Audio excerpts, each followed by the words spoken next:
Essuula ya 24.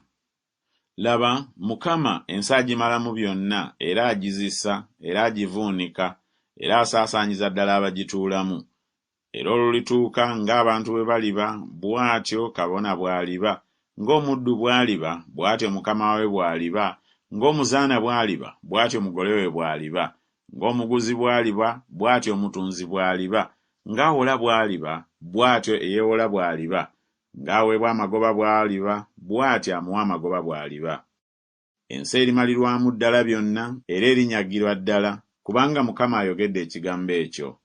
Ensi ewuubaala era esaanuuka, ettaka liggwaamu amaanyi nga lisaanuuka, abantu abagulumivu ab'ensi baggwaamu amaanyi. Era ensi esiigiddwako empitambi wansi w'abagituulamu, kubanga basobezza amateeka, ne bawaanyisa ekiragiro, ne bamenya endagaano eteriggwaawo. Ekikolimo kye kyava kirya ensi, n'abo abagituulamu balabise nga gubasinze. Abatuula mu nsi kyebava bookebwa, abantu ne basigala batono. Omwenge omusu guwuubaala, omuzabbibu guyongobera, bonna abalina emitima egisanyuka bassa ebikkowe. Ekinyumu eky'ebitaasa kikoma, oluyoogaano lw'abo abasanyuka luggwaawo, essanyu ery'ennanga likoma. Tebalinywa mwenge nga bayimba, ekitamiiza kirikaayirira abo abakinywa. Ekibuga eky'okwetabula kimenyesemenyese, buli nnyumba eggaddwawo, omuntu yenna alema okuyingiramu. Waliwo okukaaba mu nguudo olw'omwenge, essanyu lyonna lizikizibwa, ekinyumu eky'ensi kigenze. Mu kibuga musigadde okuzika ne wankaaki akubiddwa n'okuzikirira. Kubanga bwe kiti bwe kiribeera wakati mu nsi mu mawanga, nga bwe bakuba omuzeyituuni, nga bwe balonda ezabbibu okunoga nga kuwedde. Bano baliyimusa eddoboozi lyabwe, balyogerera waggulu, olw'obukulu bwa Mukama baleekaana nga bayima ku nnyanja.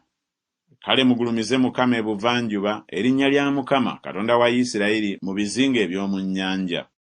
Tuwulidde ennyimba nga ziva ku nkomerero y'ensi ekitiibwa eri abatuukirivu. Naye ne njogera nti, nkoozimba, nkoozimba, zinsanze. Abalyazaamaanyi balyazaamaanyizza.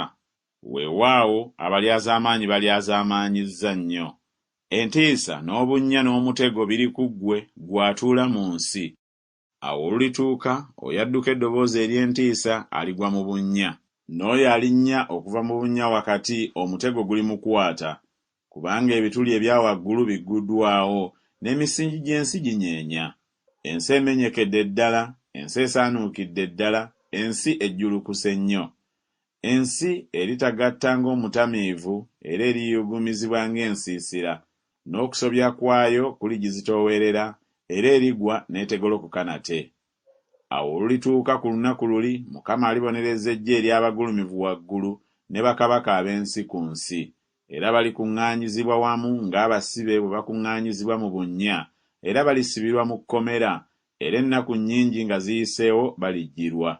Kale omwezi gulikwatibwa ensonyi, n'enjuba eriswala, kubanga Mukama ow'eggye alifugira ku lusozi Sayuuni ne mu Yerusaalemi, ne mu maaso g'abakadde be n'ekitiibwa.